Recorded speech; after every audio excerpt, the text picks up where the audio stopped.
Single bond വരുന്നതിന്റെ നാമകരണം പഠിച്ചു. ഡബിൾ ബോണ്ടും ട്രിപ്പിൾ ബോണ്ടും എന്ത് മാത്രം പഠിച്ചാൽ മതി എന്നറിയോ? അതിന്റെ സ്ട്രക്ചർ മാത്രം പഠിച്ചാൽ മതി കേട്ടോ. അപ്പൊ അപൂരിത ഹൈഡ്രോ കാർബണുകളുടെ നാമകരണം, അപൂരിത ഹൈഡ്രോ കാർബണുകളുടെ നാമകരണം എന്ന് പറഞ്ഞു വെച്ചാൽ എഴുത ദ്വിബന്ധനമാണെങ്കിൽ, ദ്വിബന്ധനം, മലയാളം എഴുതാൻ അറിയാതെ, ദ്വിബന്ധനമാണെങ്കിൽ എങ്ങനെ നമ്മൾ എഴുതണം എന്ന് ചോദിച്ചു വെച്ചാ പദമൂലം, പദമൂലം ആദ്യം എഴുതുക. എന്താണ് പദമൂലം എന്നൊക്കെ പറഞ്ഞു തരാം കേട്ടോ. പദമൂലം ഈ സ്ട്രക്ചർ മാത്രം ഒന്ന് എഴുതി വെക്കുക. ദ്വിബന്ധന സ്ഥാനം, സ്ഥാനം, അത് കഴിഞ്ഞിട്ട് വരുന്നതാണ് പിൻ പ്രത്യയം. പദം ഇതാണ് അപൂരിത ഹൈഡ്രോ കാർബണായ ഡബിൾ ബോണ്ടിന് പേര് കൊടുക്കാനുള്ള എന്താ പറയാ സൂത്രവാക്യം എന്ന് പറയുന്നത്. ഇടയ്ക്കിടയ്ക്ക് കണക്ഷൻ ബോണ്ട്, നമ്മുടെ ഫ്ലോ ബോണ്ട്. ഓക്കെ, ഇപ്പൊ ശരിയായി. ഓക്കെ, പദമൂലം, ദ്വിബന്ധന സ്ഥാനം, പിൻ പ്രത്യയം. ഓക്കെ, അപ്പൊ ഞാൻ ഒന്ന് എഴുതാ, അതിന് നിങ്ങൾ പേര് കൊടുക്കുക കേട്ടോ. ഈ സ്ട്രക്ചർ വെച്ച് പേര് കൊടുക്കണം. CH2 double bond CH2. ഇതിന്റെ പേര് വേഗം പറയൂ. ഒരു റാഡിക്കലില് ഈത്തയിലും ഒന്നിലും മീത്തയിലും ആയിട്ടുള്ളത് വന്നാലും നമ്മൾ നോക്കേണ്ടത് എന്ത് തന്നെയാണെന്ന് അറിയോ? ഏത് അറ്റത്താണ് അത് അടുത്ത് കിടക്കണത് എന്ന് മാത്രം നോക്കിയാൽ മതി കേട്ടോ. പ്രൊപ്പ് 1 അത് തന്നെയാണ്. അതായത് പദമൂലം എന്ന് പറഞ്ഞു വെച്ചാൽ ഇതിന്റെ മെത്താണോ എത്താണോ പ്രൊപ്പാണോ അതാണ് പറയേണ്ടത്. ഇവിടെ എന്താണ് എത്രാമത്തേലാണ് ഇത് വരുന്നത്? ഒന്നാമത്തെ കഴിഞ്ഞ ദ്വിബന്ധന സ്ഥാനം വരുന്നുണ്ട് അല്ലെ? അപ്പൊ പ്രൊപ്പ് 1 പ്രൊപ്പ് 1 എന്നാണ് ഇതിന്റെ ആൻസർ വരിക കേട്ടോ. പ്രൊപ്പ് 1 ഇനി ത്രിബന്ധന സ്ഥാനമാണെങ്കിൽ ഇവിടെ 3 ബന്ധനം ഉണ്ട്. എന്ത് ചെയ്യും? ഇവിടെ എച്ചിന്റെ ആവശ്യമില്ല കേട്ടോ. 3 ബന്ധനം വരുമ്പോ എന്ത് വേണ്ട? ഇവിടെ എച്ച് വേണ്ട. ഓക്കെ, 3 ബന്ധനം വന്നു. ഇതിന്റെ പേരെന്ത് പറയും? അപ്പൊ നമ്മള് ഇതേപോലെ തന്നെ പദമൂലം, ത്രിബന്ധന സ്ഥാനം, പിൻ പ്രത്യയം. പദമൂലം, ത്രിബന്ധന സ്ഥാനം, പിൻ പ്രത്യയം. പ്രൊപ്പീൻ എന്നും പറയാ. അവരെങ്ങനെ തരുന്നോ പ്രൊപ്പീൻ തന്നാൽ നമുക്ക് അങ്ങനെ എഴുതാം. അല്ല പ്രൊപ്പ് 1 എന്നാണെങ്കിൽ അത് അങ്ങനെ എഴുതാം കേട്ടോ. ഓക്കെ, ഓപ്ഷൻ നോക്കിയിട്ട് ആൻസർ എഴുതാം. കാരണം ഞാനല്ല ക്വസ്റ്റ്യൻ ഇടുന്നത്. അപ്പൊ എന്ത് ചെയ്യും? അവർ ചിലപ്പോ ഇടയിൽ നമ്പറൊക്കെ കുത്തിക്കയറ്റി തരും. അപ്പൊ നമുക്ക് അറിയണം ഇങ്ങനെയാണ് എന്നുള്ളത്. അത്രയും അറിഞ്ഞാൽ മതി. അവര് എങ്ങനെ ഓപ്ഷൻ തരുന്നോ അതിനനുസരിച്ച് ആൻസർ എഴുതാൻ നമ്മൾ ബാധ്യസ്ഥരാണ്. ഓക്കെ, ഇവിടെ എങ്ങനെ വരും? പ്രൊപ്പ് 1 എന്ന് വരും. പ്രൊപ്പ് 1 എന്ന് വരും. അത്രേ ഉള്ളൂ. അപ്പൊ നമ്മള് 3 എണ്ണത്തിന്റെയും എന്ത് പഠിച്ചു? പേര് കൊടുക്കാനുള്ളത് പഠിച്ചു. ഓക്കെ അല്ലേ? ദ്വിബന്ധനം പറഞ്ഞു വെച്ചാ അതിന്റെ ഇവിടെ എന്താണ്? 2 ബോണ്ട് ആയിരിക്കും. ഈ ബോണ്ട് ഇവിടെ ഒന്നാമത്തെ കഴിഞ്ഞത് എന്താണ്? ദ്വിബന്ധന സ്ഥാനം അല്ലേ? അപ്പൊ ഇവിടെ 1 എന്നുള്ള നമ്പർ ഇവിടെ കൊടുക്കണം. അത്രേ ഉള്ളൂ. ദ്വിബന്ധനത്തിൽ നോക്കാം. അത്രേ ഉള്ളൂ. പിന്നെ ഇത് പഠിച്ചു വെക്കണം. പദമൂലം, പദമൂലം പറഞ്ഞാൽ എത്ര കാർബൺ ഉണ്ട് എന്നുള്ള എണ്ണം. ബ്യൂട്ടാണോ പെന്റാണോ അങ്ങനെ എഴുതാം. ദ്വിബന്ധന സ്ഥാനം എത്രാമത്തേലാണ് ദ്വിബന്ധനം? ചിലപ്പോ ഇവിടെ ആയിരിക്കും വരിക. അപ്പൊ 2 എന്ന് എഴുതണം. ഈ കാർബണിന് തൊട്ട് അപ്പുറത്തേക്കാണെങ്കിൽ 2 എന്ന് എഴുതണം. ഓക്കെ, ഇത് ആദ്യത്തെ കാർബൺ കഴിഞ്ഞത് എന്ത് വന്നിട്ടുണ്ട്? ദ്വിബന്ധനം വന്നതുകൊണ്ട് നമ്മൾ 1 എന്ന് എഴുതി. ഇനി 2 കഴിഞ്ഞതാണ് വരുന്നതെങ്കിൽ 2 എന്ന് എഴുതുക. 3 കഴിഞ്ഞതാണ് വരുന്നതെങ്കിൽ 3 എന്ന് എഴുതുക. ഓക്കെ, അതാണ് അവിടെ. ഇനി പിൻ പ്രത്യയം. പിൻ പ്രത്യയം ഡബിൾ ബോണ്ട് ആണെങ്കിൽ എന്താണ്? ഈനാണ്. ട്രിപ്പിൾ ബോണ്ട് ആണെങ്കിൽ ഐനാണ്. ഓക്കെ, ഇത്രയും പഠിച്ചാൽ നമ്മൾ പേര് കൊടുക്കാൻ പഠിച്ചു കേട്ടോ.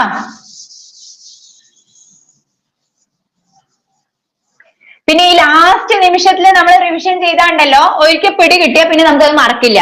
നമ്മൾ മുമ്പൊക്കെ പഠിച്ചാണെങ്കിൽ നമുക്ക് ഇപ്പൊ എക്സാം ഒന്നും ഇല്ലല്ലോ പറഞ്ഞാൽ നമ്മൾ മറക്കും. 1 എങ്ങനെയാ വന്നത്? അത് തന്നെയാ മക്കളെ ഞാൻ പറഞ്ഞത്. 1 എങ്ങനെയാ വന്നത്? ഇവിടെ ഈ കാർബൺ കഴിഞ്ഞിട്ട് അല്ലേ നമ്മൾ എന്തിട്ടത്? ആദ്യത്തെ കാർബണിന് തൊട്ടപ്പുറത്താണ് എന്ത്? ഡബിൾ ബോണ്ട് ഉള്ളത്. അപ്പൊ 1 അങ്ങനെയാണ് 1 വന്നത്. ഇനി ഇവിടെയാണ് ഡബിൾ ബോണ്ട് ഉള്ളതെങ്കിലോ 2 എന്ന് വരും. ഇനി ഇപ്പുറത്താണ് ഡബിൾ ബോണ്ട് ഉള്ളതെങ്കിലോ 3 എന്ന് വരും. ഓക്കെ, എവിടെയാണോ ഡബിൾ ബോണ്ട്, ഏത് കാർബൺ കഴിഞ്ഞതിന് ശേഷം, ഒന്നാമത്തെ കാർബൺ കഴിഞ്ഞിട്ടാണോ ഡബിൾ ബോണ്ട് 1, രണ്ടാമത്തെ കാർബൺ കഴിഞ്ഞിട്ടാണോ ഡബിൾ ബോണ്ട് 2, മൂന്നാമത്തെ കാർബൺ കഴിഞ്ഞിട്ടാണോ ഡബിൾ ബോണ്ട് 3, അതേപോലെ തന്നെ ട്രിപ്പിൾ ബോണ്ടും. ഓക്കെ അല്ലേ? ഇത് കഴിഞ്ഞു. ഇനി എന്താണ്? നമുക്ക് ചിലപ്പോ ഇവിടെ വരുന്ന വേറൊരു ക്വസ്റ്റ്യൻ ആണ് ബെൻസീന്റെ നമ്മൾ ഓൾറെഡി PYQ ചെയ്തു. C6H6 ആണ് കേട്ടോ മക്കളെ വന്നിട്ടുള്ള ഒരു ക്വസ്റ്റ്യൻ ആണ്. ബെൻസീന്റെ രാസപരമായി ബെൻസീൻ എന്താണെന്ന് ചോദിക്കും. C6H6 ആണ് കേട്ടോ. കാർബണിനെ തന്നെ നമുക്ക് രണ്ടായിട്ട് ക്ലാസിഫൈ ചെയ്യാം. ആലിസൈക്ലിക് കോമ്പൗണ്ട് എന്നും ആരോമാറ്റിക് കോമ്പൗണ്ട് എന്നും. Alicyclic, aromatic. ആലിസൈക്ലിക് എന്ന് പറഞ്ഞാൽ സൈക്കിൾ ഷേപ്പ്, അതായത് പല രീതിയിൽ ഉള്ള ഒരു സ്ട്രക്ചർ ആയിരിക്കും. ആരോമാറ്റിക് എന്ന് പറഞ്ഞാൽ നല്ല സ്മെല്ലുള്ള സ്ട്രക്ചർ ആയിരിക്കും. കാർബണിന്റെ ഹൈഡ്രോ കാർബൺസിനെ നമുക്ക് രണ്ടായിട്ട് തിരിക്കാം, ആലിസൈക്ലിക് ആൻഡ് ആരോമാറ്റിക്. ആരോമാറ്റിക് എന്താണെന്ന് ചോദിച്ചാൽ നല്ല സ്മെല്ല് തരുന്ന കാർബണിന്റെ കോമ്പൗണ്ട്സ് ആണ് എന്നുള്ളത് ഓർത്ത് വെക്കുക. ബെൻസീൻ C6H6 ആണ് കേട്ടോ. അതിന്റെ ക്വസ്റ്റ്യൻ നമുക്ക് വരാം, അപ്പൊ അത് എഴുതുക. അടുത്താണ് എന്ത്? ഫങ്ഷണൽ ഗ്രൂപ്പുകൾ. ഫങ്ഷണൽ ഗ്രൂപ്പുകൾ വേഗം ഒന്ന് പറഞ്ഞിട്ട് നമുക്ക് പോവാം. ഫങ്ഷണൽ ഗ്രൂപ്പുകൾ എന്ന് പറഞ്ഞു വെച്ചാൽ ഹൈഡ്രോ കാർബണിന്റെ കൂടെ ഏതെങ്കിലും ഒരു ഫങ്ഷണൽ ഗ്രൂപ്പ്, അതായത് ഏതെങ്കിലും ഒരു, ഇപ്പൊ ഫോർ എക്സാമ്പിൾ OH ചേരുകയാണ്, ഒരു ഇപ്പൊ CH4, അതായത് കാർബൺ 4 ഭാഗത്തും ഹൈഡ്രജൻ അല്ലെ, ഇതല്ലേ CH4 എന്ന് പറയുന്നത്. ഇതിന്റെ ഒരു ഹൈഡ്രജനെ അവിടെ മാറ്റിയിട്ട് റീപ്ലേസ് ചെയ്തിട്ട് എന്ത് വരും? ഒരു ഫങ്ഷണൽ ഗ്രൂപ്പ് OH വന്നു എന്ന് വെച്ചോ. അപ്പൊ പിന്നീട് ആ ഹൈഡ്രോ കാർബൺ എന്തിന്റെ സ്വഭാവം കാണിക്കും? ഈ ഫങ്ഷണൽ ഗ്രൂപ്പിന്റെ സ്വഭാവം കാണിക്കും. ഓക്കെ, വേറൊരു ഫംഗ്ഷൻ അത് ചെയ്യാൻ തുടങ്ങും. ഹൈഡ്രോ കാർബണിൽ ഏതെങ്കിലും ഒരു ഗ്രൂപ്പ് കയറി വരികയാണെങ്കിൽ ആ ഗ്രൂപ്പ് ആയിരിക്കും പിന്നെ കൺട്രോൾ ചെയ്യുക എന്ന് ആലോചിച്ചാൽ മതി. ആ ഗ്രൂപ്പിന്റെ ഫംഗ്ഷൻ ആയിരിക്കും പിന്നീട് ആ ഹൈഡ്രോ കാർബൺ ചെയ്യുക. അപ്പൊ OH എന്ന് പറയുന്നത് എന്താണ്? ഒരു ഫങ്ഷണൽ ഗ്രൂപ്പ് ആണ്. എന്തിനെ കാണിക്കും? OH വന്നു കഴിഞ്ഞു വെച്ചാൽ അതിന്റെ സ്വഭാവം എന്തായിട്ട് മാറും? ആൽക്കഹോൾ ആയിട്ട് മാറും കേട്ടോ. ആൽക്കഹോൾ ആയിട്ട് മാറും. ഓക്കെ, ആൽക്കഹോൾ ആയിട്ട് മാറും. OH ഗ്രൂപ്പ് എന്ന് വെച്ചാൽ എന്താണ്? ആൽക്കഹോൾ ആണ്. മീത്തേൽ ആൽക്കഹോൾ, ഈത്തേൽ ആൽക്കഹോൾ, ഇതിനെ വേറെ ഒന്നും നമ്മൾ പഠിച്ചിട്ടില്ലെങ്കിലും ഈത്തേൽ ആൽക്കഹോൾ, മീത്തേൽ ആൽക്കഹോൾ, അതിനെ ചുരുക്കി എന്ത് പറയും? മെത്തനോൾ, എത്തനോൾ, പ്രൊപ്പനോൾ, ബ്യൂട്ടനോൾ, പെന്റനോൾ, അങ്ങനെ പോണു. ഓക്കെ, ഓൾ എന്നുള്ള പിൻപ്രത്യയമായിരിക്കും അതിന് വരിക കേട്ടോ. അപ്പൊ മെത്തനോൾ എന്താണ്? മെത്തനോൾ പെയിന്റ് നിർമ്മാണത്തിനും ഒക്കെ ഉപയോഗിക്കുന്നതാണ്. എന്ത്? മെത്തനോൾ. നമ്മൾ കഴിഞ്ഞ മാരത്തോണിൽ ഒരു ക്വസ്റ്റ്യൻ ഇട്ടുണ്ടായിരുന്നു. ഓക്കെ, അപ്പൊ അതിനൊക്കെ വേണ്ടി ഉപയോഗിക്കും. മെത്തനോൾ ആണ് എന്ത്? വിഷമദ്യ ദുരന്തങ്ങൾ ഉണ്ടാക്കുന്നത്. ഏതാണെന്ന് ചോദിച്ചു വെച്ചാൽ മെത്തനോൾ ആണ് കേട്ടോ. മെത്തനോൾ ആണ് എന്തുണ്ടാക്കുന്നത്? വിഷമദ്യ ദുരന്തം ഉണ്ടാക്കുന്നത്. ഇനി എത്തനോൾ ആണെങ്കിലോ നമ്മുടെ ബിവറേജ് പർപ്പസിന് നമ്മൾ ഉപയോഗിക്കുന്നത് എന്താണ്? എത്തനോൾ ആണ്. എത്തനോൾ രാസപരമായി എന്താണെന്ന് ചോദിച്ചു വെച്ചാൽ എത്ത് എന്ന് പറയുമ്പോ 2 C വരും അല്ലെ. CH3 CH2OH ആണ് നമ്മൾ കുടിക്കാൻ ഉപയോഗിക്കുന്നത് കേട്ടോ. CH3 CH2OH. ഇനി വിഷമദ്യ ദുരന്തം ഉണ്ടാക്കുന്നത് ഏതാണ്? CH3OH. CH3OH ആണ് മെത്തനോള്. CH3 CH2OH ആണ് എത്തനോള്. നമ്മള് ഈ കഫ് സിറപ്പ് ഒക്കെ കടിച്ചു കഴിഞ്ഞു വെച്ചാൽ നമുക്ക് ഒരു മപ്പ് പിടിച്ച മാതിരി ഉണ്ടാവും അല്ലെ. അങ്ങനെ മെഡിസിനിലും എന്ത് ചേർക്കുന്നുണ്ട്? എത്തനോള് ചേർക്കുന്നുണ്ട്. ഓക്കെ, അപ്പൊ ഗുഡ് സ്പിരിറ്റ് എന്ന് പറയുന്നത് എന്താണ്? എത്തനോൾ ആണ് കേട്ടോ. ഗുഡ് സ്പിരിറ്റ് എന്ന് പറയുന്നതോ അത് മെത്തനോൾ ആണ് കേട്ടോ. നല്ല സ്പിരിറ്റ് നമ്മുടെ കുടിക്കാനുള്ള പർപ്പസിന് വേണ്ടി ഉപയോഗിക്കുന്നത് ഏതാണെന്ന് ചോദിച്ചു വെച്ചാൽ ഏതാണ്? എത്തനോൾ ആണ് കേട്ടോ. Denatured spirit. ഇനി നമ്മള് എവിടെ നമ്മൾ നല്ല സ്പിരിറ്റിനെ കണ്ടുവച്ചാൽ നമ്മൾ എന്ത് ചെയ്യും? എടുക്കും അല്ലെ. നമ്മൾ കുടിക്കാനുള്ള പർപ്പസിന് വേണ്ടി ദുരുപയോഗം ചെയ്യും എന്നുള്ളത് കൊണ്ട്. പക്ഷെ നമുക്ക് അതിന് മാത്രം മതിയോ? ആൽക്കഹോളും സ്പിരിറ്റും ഒക്കെ പോരാ. അപ്പൊ നമ്മൾ എന്ത് ചെയ്യും? ഈ എത്തനോളിലേക്ക് കുറച്ച് മെത്തനോളിനെയും കൂടെ മിക്സ് ചെയ്ത് കഴിഞ്ഞു വെച്ചാൽ അതിനെ പറയണാണ് ഡീനേച്ചേർഡ് സ്പിരിറ്റ് എന്ന്. ഓക്കെ, ഡീനേച്ചേർഡ് ചെയ്ത് കഴിഞ്ഞു വെച്ചാൽ അത് പിന്നെ നമ്മൾ കുടിച്ചാലാണ് വിഷമദ്യ ദുരന്തങ്ങൾ ഉണ്ടാക്കുക. ഓക്കെ, അപ്പൊ ഡീനേച്ചേർഡ് ചെയ്യാൻ പറഞ്ഞാൽ എന്താണെന്ന് ചോദിച്ചാൽ പറയണം എത്തനോള് കുടിക്കാൻ പറ്റുന്ന ആ മദ്യത്തിലേക്ക് എന്തിനെ ചേർത്തി? മെത്തനോളിനെ കുറച്ച് മിക്സ് ചെയ്തു. കുടിക്കാതിരിക്കാൻ വേണ്ടിയിട്ട് അങ്ങനെ ചെയ്യുന്നതാണ് എന്ത്? ഡീനേച്ചേർഡ് ചെയ്യുക എന്ന് പറഞ്ഞാൽ കേട്ടോ. ഓക്കെ, ഗുഡ് സ്പിരിറ്റ് എന്നറിയപ്പെടുന്നു മെത്തനോള്. ഗ്രേപ്പ് സ്പിരിറ്റ് എന്നറിയപ്പെടുന്നു എത്തനോള്. ഓക്കെ, അത് പഠിച്ചു വെക്കണം. ഗുഡ് സ്പിരിറ്റ് ആണ് മെത്തനോള്, ഗ്രേപ്പ് സ്പിരിറ്റ് ആണ് എത്തനോള് കേട്ടോ. OH ഗ്രൂപ്പ് വന്നു വെച്ചാൽ അത് ഓൾ എന്നായിരിക്കും അറിയാം. അടുത്തതാണ് COOH ഗ്രൂപ്പ്. COOH ഗ്രൂപ്പ് വന്നു കഴിഞ്ഞു വെച്ചാൽ എന്താണ്? അത് ആസിഡിന്റെ സ്വഭാവം കാണിക്കും കേട്ടോ. COOH വന്നു കഴിഞ്ഞു വെച്ചാൽ COOH ഗ്രൂപ്പ് വന്നു കഴിഞ്ഞു വെച്ചാൽ അത് എന്തിന്റെ സ്വഭാവം കാണിക്കും? നമ്മുടെ ആസിഡിന്റെ സ്വഭാവം. ഓയിക് ആയിരിക്കും. ഓയിക് എന്നുള്ള സൗണ്ട് ആണ് അവിടെ വരിക കേട്ടോ. Methanoic acid, ethanoic acid, propanoic acid, butanoic acid, അങ്ങനെ പിന്നെ അത് അറിയപ്പെടും. അപ്പൊ നമ്മൾ മെത്തനോയിക് ആസിഡിന്റെ സ്ട്രക്ചർ എഴുതാൻ പറഞ്ഞാൽ എങ്ങനെ എഴുതണം എന്നറിയോ? മെത്തനോയിക് ആസിഡ് ഇതാണ് മെത്തനോയിക് ആസിഡ്. കാരണം ഈ ഓയിക്ക് അതായത് COOH ഗ്രൂപ്പ് വരുമ്പോ അവിടുത്തെ കാർബണിനെ നമ്മൾ മെയിൻ ചെയിനിന്റെ കാർബൺ ആയിട്ട് ഇൻക്ലൂഡ് ചെയ്യും. അപ്പൊ ചിലപ്പോ നമുക്ക് ചോദിക്കാം മെത്തനോയിക് ആസിഡ് ഈ താഴെ പറയുന്നതിൽ ഏത് സ്ട്രക്ചർ ആണെന്ന് ചോദിച്ചാൽ ഇവിടെ എന്തില്ല? C ഇല്ല. ഇവിടെ ഒരു സിയും കൂടെ ഇട്ട് കഴിഞ്ഞു വെച്ചാൽ എന്താവും? അത് എത്തനോയിക് ആവും. അതുകൊണ്ട് ഇവിടെ C ഇല്ല, H മാത്രം. HCOOH ആണ് എന്ത്? Methanoic acid. COOH ഗ്രൂപ്പിൽ എന്തിനെ ചേർക്കും? COH ഈ കാർബണിനെ മെയിൻ ചെയിൻ ആയിട്ട് കൺസിഡർ ചെയ്യും എന്നുള്ള കാര്യം ഇവിടെ നോക്കി വെക്കണം. ഓക്കെ അല്ലേ? അപ്പൊ മെത്തനോയിക് ആസിഡ് എഴുതാൻ പറഞ്ഞ സ്ട്രക്ചർ എങ്ങനെയാണ്? HCOOH. ഇനി എത്തനോയിക് ആസിഡ് എങ്ങനെയാണ്? CH3COOH. അപ്പൊ ഇവിടെ എന്തായി? 2 കാർബൺ ആയി ട്ടോ, 2 കാർബൺ. എത്തനോയിക് ആസിഡ് അല്ലെങ്കിൽ നമ്മുടെ വിനീഗർ അല്ലെ, വിനീഗർ എന്നറിയപ്പെടുന്നു. ഓർഗാനിക് ആസിഡ് ആണ്. നമ്മള് മെത്തനോയിക് ആസിഡ് ഫോമിക് ആസിഡ് ആണ്. എത്തനോയിക് ആസിഡ് എന്താണ്? മുറുമ്പ് കടിക്കുമ്പോൾ വരുന്നത് മെത്തനോയിക് ആസിഡ്. എത്തനോയിക് ആസിഡ് ആണ് നമ്മുടെ വിനാഗിരി അല്ലെങ്കിൽ വിനീഗറിൽ അടങ്ങിയിരിക്കുന്നത് എത്തനോയിക് ആസിഡ് ആണ് കേട്ടോ. ഓക്കെ അല്ലേ? അസറ്റിക് ആസിഡ് അസറ്റിക് ആസിഡ് എന്നും അറിയപ്പെടുന്നു വിനീഗർ. അപ്പൊ COOH ഗ്രൂപ്പ് വന്നു കഴിഞ്ഞാൽ നമുക്ക് എന്താണെന്ന് മനസ്സിലായി? കാർബോക്സിലിക് ഗ്രൂപ്പ് അല്ലെങ്കിൽ ഓയിക്. നമ്മൾ അത് പിന്നെ ഫംഗ്ഷൻ ചെയ്യുന്നത് ആസിഡിന്റെ ഫംഗ്ഷൻ ആയിരിക്കും ചെയ്യുക. അത് കഴിഞ്ഞു വെച്ചാൽ വരുന്നതാണ് ഹാലോ ഗ്രൂപ്പ്. അതിനെക്കുറിച്ച് നമ്മൾ ചെയ്തു. ഹാലജൻ ഫാമിലിയിലത്തെ ക്ലോറിനോ ബ്രോമിനോ അയഡിനോ എന്തെങ്കിലും വന്നു കഴിഞ്ഞു വെച്ചാൽ ആ ഗ്രൂപ്പിനെ നമ്മൾ എന്തറിയപ്പെടും? ഹാലോ ഗ്രൂപ്പ് എന്ന് പറയും ട്ടോ. അപ്പൊ അങ്ങനെ ക്ലോറിനോ നമ്മുടെ ഫ്ലൂറിൻ ക്ലോറിൻ ബ്രോമിൻ അയഡിൻ ഒക്കെ വന്നു കഴിഞ്ഞു വെച്ചാൽ ഹാലോ ഗ്രൂപ്പ് ആണെന്ന് മനസ്സിലാക്കണം. ഓക്കെ അല്ലേ? അപ്പൊ അങ്ങനെ അതിന് എങ്ങനെ പേര് കൊടുക്കും? ക്ലോറിൻ ആണെങ്കിൽ ക്ലോറോ, ഇപ്പൊ 3 കാർബണും ഒരു ക്ലോറിനും ഉണ്ടെങ്കിൽ ക്ലോറോ പ്രൊപ്പൈൻ, ക്ലോറോ ബ്യൂട്ടേൻ, അല്ലെങ്കിൽ ഫ്ലൂറോ പ്രൊപ്പൈൻ, ഫ്ലൂറോ ബ്യൂട്ടേൻ, അങ്ങനെയായിരിക്കും അതിന്റെ പേര് വരിക കേട്ടോ. ക്ലോറിൻ ഫ്ലൂറിൻ ബ്രോമിൻ അയഡിൻ ഇതൊക്കെ വരികയാണെങ്കിൽ നമ്മൾ അതിനെ ഹാലോ ഗ്രൂപ്പ് എന്ന് പറയും. അടുത്താണ് ആൽക്കോക്സി ഗ്രൂപ്പ്. ആൽക്കോക്സി ഗ്രൂപ്പ് എന്ന് പറഞ്ഞു വെച്ചാൽ ഇടയിൽ എന്ത് വരും? ഒരു O കണ്ടു കഴിഞ്ഞു വെച്ചാൽ അത് ആൽക്കോക്സി ഗ്രൂപ്പ് ആണ് എന്ന് മനസ്സിലാക്കണം. അതിനെ നമ്മൾ എങ്ങനെ എഴുതണം? അതായത് ഫോർ എക്സാമ്പിൾ ആൽക്കോക്സി ഗ്രൂപ്പിന്റെ ഒരു എക്സാമ്പിൾ പറയാണ്. CH3 CH2 CH2 CH3 ആണെങ്കിൽ ഇതിന്റെ പേര് നമ്മൾ എങ്ങനെ കൊടുക്കും ചോദിച്ചു വെച്ചാ ഈതോക്സി. ഇവിടെ എത്തല്ലേ? 2 കാർബൺ ഉണ്ട്. ഈതോക്സി ഈതേൻ, ഈതോക്സി ഈതേൻ. ഇതിനെ 2 ആയിട്ട് ഡിവൈഡ് ചെയ്യാം. എന്നിട്ട് ആദ്യം ഇവിടെ ഓക്സി ചേർത്തിട്ട് മറ്റേതിന്റെ പേര് പറയാ. ഈതോക്സി ഈതേൻ, മീതോക്സി ഈതേൻ. അങ്ങനെ ഇവിടെ എത്ര കാർബൺ വരുമോ ഇവിടെ ആദ്യത്തെ ലെഫ്റ്റ് ഹാൻഡ് സൈഡിലുള്ളതിന്റെ കൂടെ എന്ത് ചേർത്തണം?